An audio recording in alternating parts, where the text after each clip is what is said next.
Баршаңызға қайырлы күн достар, сіздермен Бибігүл.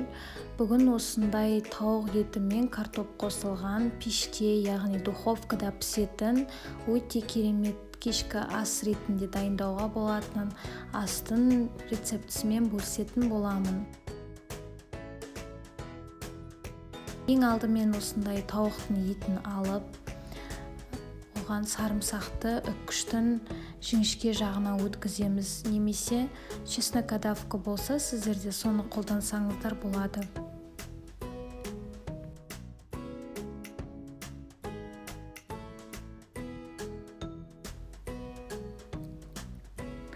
Кейін майонез саламыз, 2 ас қасық.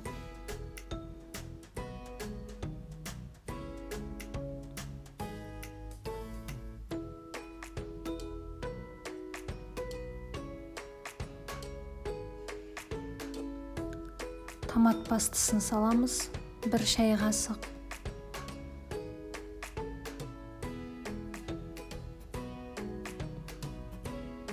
Және де соя тұздығын құямыз, 1 ас қасық.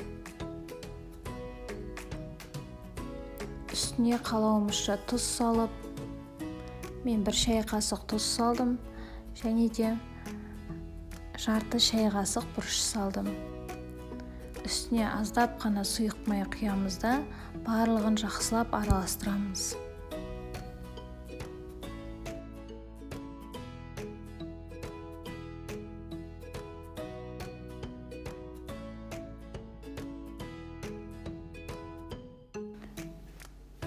Енді картопымызға кірісеміз. Картопты осылай ұзынша етіп турап шығамыз.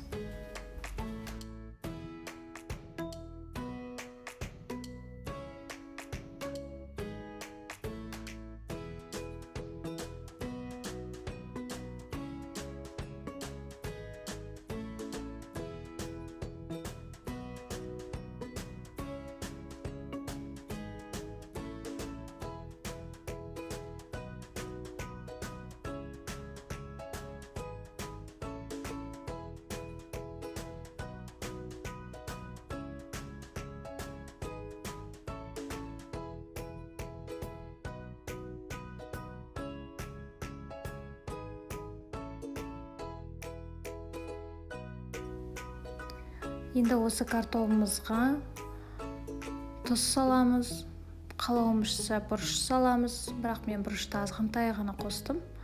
Және де 2 шай қасықтай паприка саламыз. Үстіне сұйық майды құйып, жақсылап тағы да араластырамыз.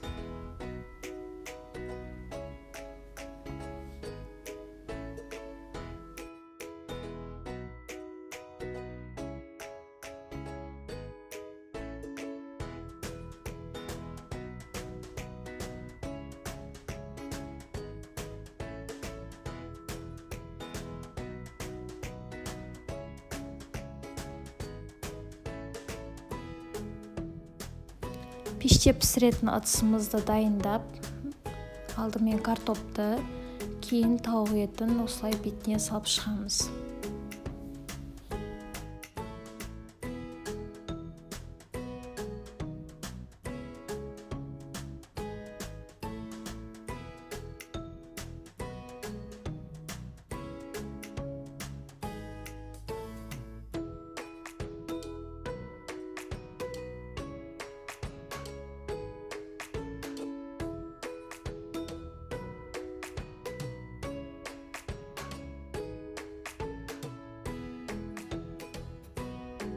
Тауықтың қалған маринадын осылай тауықтардың бетіне салып шықсаңыздар өте дәмді болады.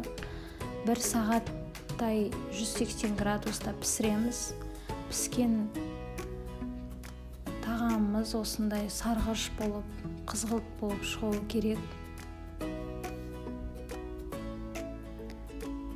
Енді ыдысымызға түсіріп аламыз.